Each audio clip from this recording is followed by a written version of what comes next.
नमस्कार बच्चों, आज की ऑनलाइन हिंदी कक्षा में आपका स्वागत है। चलिए आगे का पाठ आरंभ करते हैं। दो बैलों की कथा। तो जैसे जानते हैं कि पाठ में काफी हम पढ़ चुके हैं कि छोटी बच्ची किस प्रकार बैलों को भगाने में सहायता करती है, किस प्रकार वो दोनों बैलों की मदद करती है, किस प्रकार उसका उन दोनों बैलों से ज्यादा लगाव हो जाता है क्योंकि उसकी सौतेली माँ भी उसके साथ वही व्यवहार कर रही थी जो बैलों के साथ गया कर रहा था। तो इस कारण उसका उनसे ज्यादा प्रेम और लगाव होता है बैलों से और वो उनको भगाने में उनकी सहायता करती है। चलिए आगे पढ़ते हैं। गया हड़बड़ाकर भीतर से निकला और बैलों को पकड़ने चला। वे दोनों भागे। गया ने पीछा किया और भी तेज हुए। गया ने शोर मचाया। फिर गांव के कुछ आदमियों को भी साथ लेने के लिए लौटा। दोनों मित्रों को भागने का मौका मिल गया। सीधे दौड़ते चले गए।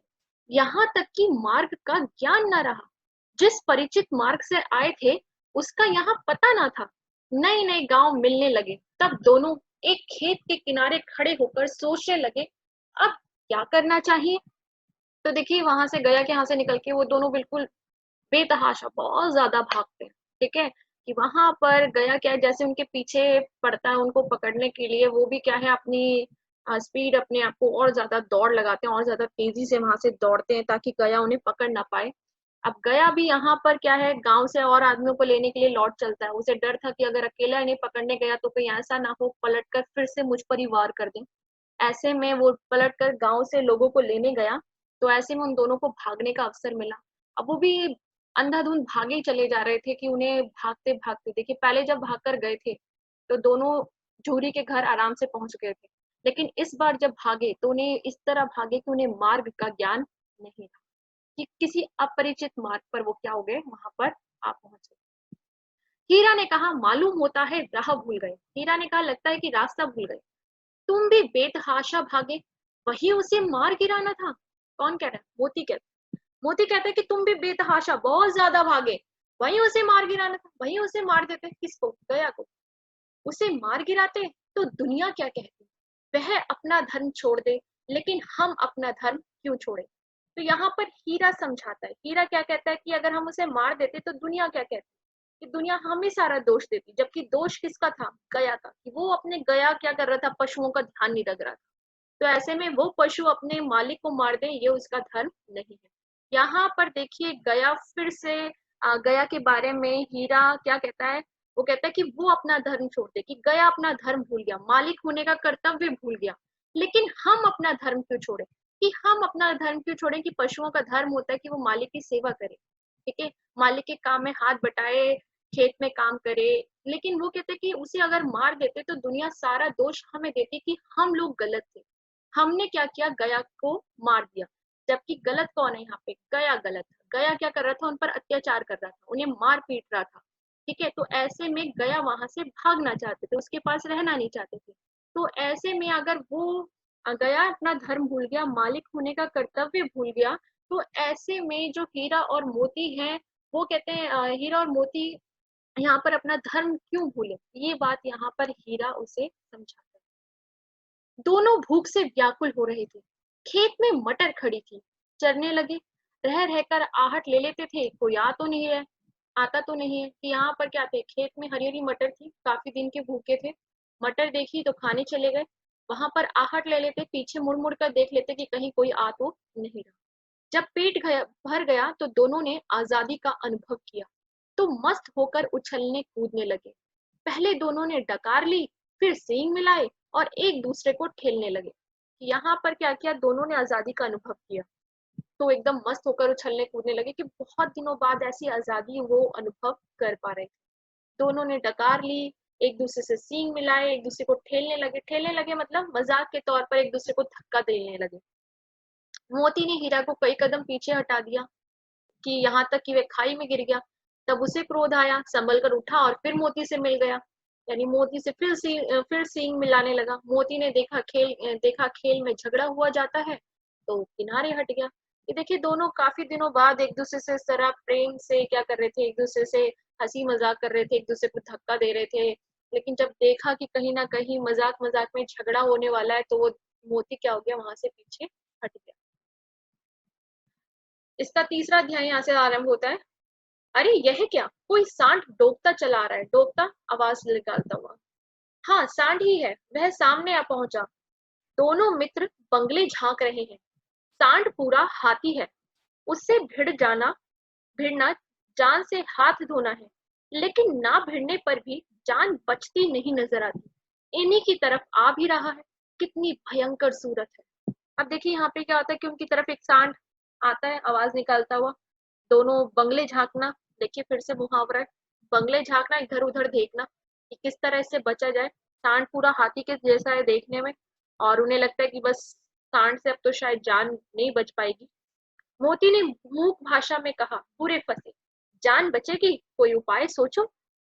तो यहाँ पर वो कहता है कि भाई अब तो जहाँ पर बचने का कोई उपाय नजर नहीं आता। हीरा ने चिंतित स्वर में कहा, अपने घमंड में भूला हुआ है, आरतू आरजू विनती ना सुनेगा। ये कहते हैं कि अपने घमंड में भूला, कि अपनी शक्ति का बड़ा घमंड लग रहा है इस सांड को, कि अगर हम उससे प्रार्थना करेंगे बचने की तो वो हमारी विनती नहीं सुनेगा। मोती कहता है, भाग क्यों ना चले, भाग क्यों ना चले, चलो यहाँ से भाग चलते। ऐसे में यहाँ पे हीरा फिर एक नैतिक मूल्य की बात करता है। मैंने आपको बताया प्रेमचंद बार बार नैतिक मूल्यों की स्थापना करते हैं। तो यहाँ पर अगला नैतिक मूल्य है भागना कायरता है, कि हमें पीठ दिखाकर भागना नहीं चाहिए। दुश्मन अगर सामने खड़ा है तो उसे पीठ दिखाकर भागना क्या है, कायरता। तो यहाँ पर हीरा मोती को समझाता है कि भागना कायरता है, इसलिए हमें भागना नहीं है, इसका डटकर सामना करना है।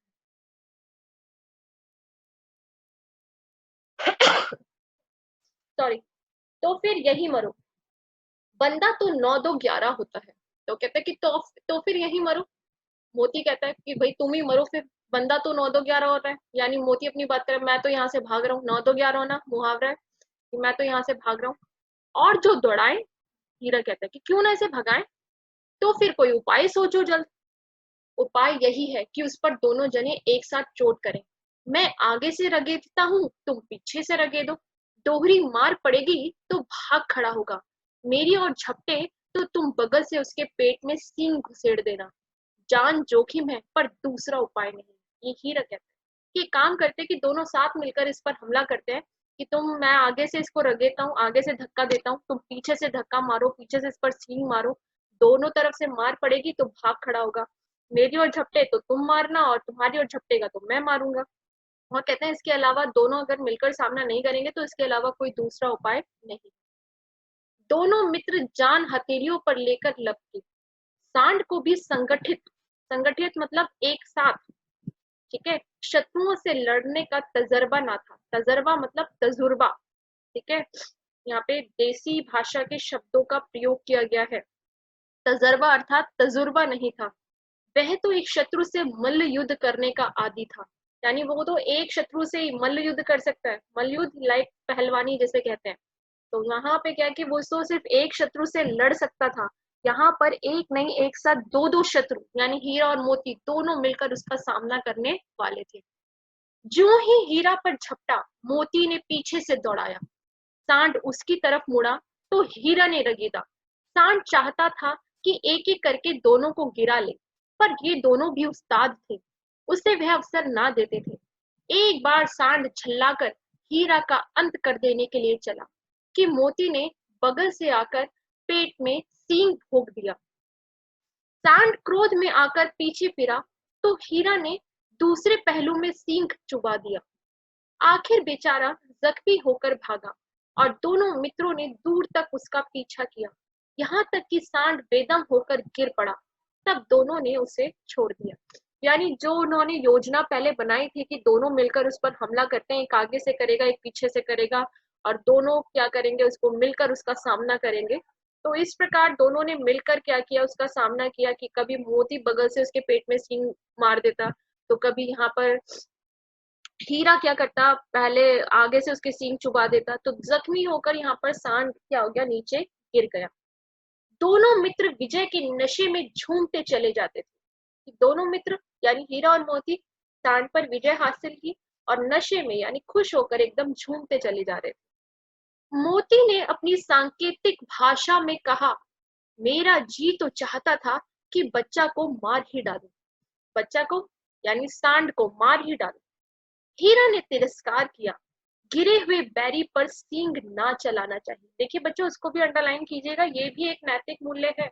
गिरे हुए बैरी, बैरी मतलब शत्रु पर, सींग ना चलाना चाहिए यानी उस पर हाथ नहीं उठाना चाहिए। कि अगर कोई नीचे गिर गया है लड़ते हुए तो उस गिरे हुए बैरी पर, गिरे हुए शत्रु पर, ठीक है, थक के नीचे गिरा हुआ है, उस पर हमें हाथ नहीं उठाना चाहिए, उसको मारना नहीं चाहिए। तो यहाँ पर एक और नैतिक मूल्य की स्थापना की है प्रेमचंद ने। यह सब ढोंग है, बैरी को ऐसा मारना चाहिए कि फिर ना उठे। कौन कहता है ये? मोदी कहता है। मोदी कहते हैं सब ढोंग है, ये सब बेकार की बात है कि बैरी को यानी शत्रु को ऐसा मारना चाहिए कि फिर वो दोबारा ही ना उठे, यानी उसे जान से मार देना चाहिए। खैर, अब घर कैसे पहुंचेंगे वह सोचो। अब यहाँ पर हीरा कहता है कि भाई घर पे ऐसे पहुंचे वो तो सोचो, पहले कुछ खा ले तो सोचे। सामने मटर का खेत था ही, मोती उसमें घुस गया। ये देखिए, मोती कहता है कि चलो पहले कुछ खा ले, बड़ी मेहनत का काम कर लिया। सामने मटर का खेत तो था ही, उसमें मोती घुस गया। हीरा मना करता रहा पर उसने एक ना सुनी। अभी दो ही चार ग्रास खाए थे, ग्रास मतलब दो ही चार निवाले खाए थे, या दो ही चार उसने बार खाना शुरू किया था कि दो आदमी लाठियां लिए दौड़ पड़े और दोनों मित्रों को घेर लिया। हीरा तो मेड़ पर था। मेड़ क्या होती है? देखिए, खेतों के बीच में एक कच्चा रास्ता बना होता है, ठीक है, खेतों के अंदर जाने का, अंदर बाहर आने का एक कच्चा रास्ता बना होता है, उसे कहते हैं मेड़। तो हीरा क्या था, वो बाहर उसी मेड़ पर खड़ा था, निकल गया कि वहां पर वो हीरा मोती को मना करता है वहां जाने के लिए, लेकिन मोती मानता नहीं है और वहां जाकर क्या करता है, वो मटर खाने लगता है। तभी दो आदमी वहां पर लाठी लेकर दौड़े चले आते हैं उसकी तरफ। तो ऐसे में हीरा बाहर खड़ा था, वो तो वहां से भाग गया, लेकिन मोती सींचे हुए खेत में था, सींचे हुए जिसमें पानी छोड़ा हुआ था, कि पानी उसमें छोड़ दिया गया था। और पानी के कारण वहां पर क्या था, वो सारा सिंचाई के लिए जो पानी छोड़ा गया था वहां दलदल थी। पानी, मिट्टी में जब पानी पड़ा था वो सारी कीचड़ सी हो गई, उसमें था। उसके खुर कीचड़ में धंसने लगे, खुर मतलब उसके नाखून कीचड़ में धंसने लगे। न भाग सका, पकड़ लिया। हीरा ने देखा संगी संकट में है तो लौट पड़ा। देखिए, दोनों की मित्रता का एक और सबसे बड़ा यहाँ पर उदाहरण देखने को मिलता है कि हीरा चाहता तो वहां से भाग सकता था, कि वो तो बाहर खड़ा था और उनसे बचकर निकल भी गया था, लेकिन जब उसने देखा कि मोती मुसीबत में है तो वो उसे संकट में देखकर वापस लौट आया। फंसेंगे तो दोनों फंसेंगे, रखवालों ने उसे भी पकड़ लिया कि अगर फंसेंगे तो दोनों फंसेंगे, ये सोचकर वो भी वहां पर लौट आया। रखवालों ने दोनों को पकड़ लिया। प्रातः काल दोनों मित्र कांची हाउस में बंद कर दिए, कि प्रातः काल दोनों मित्रों को कांची हाउस में बंद कर दिया गया।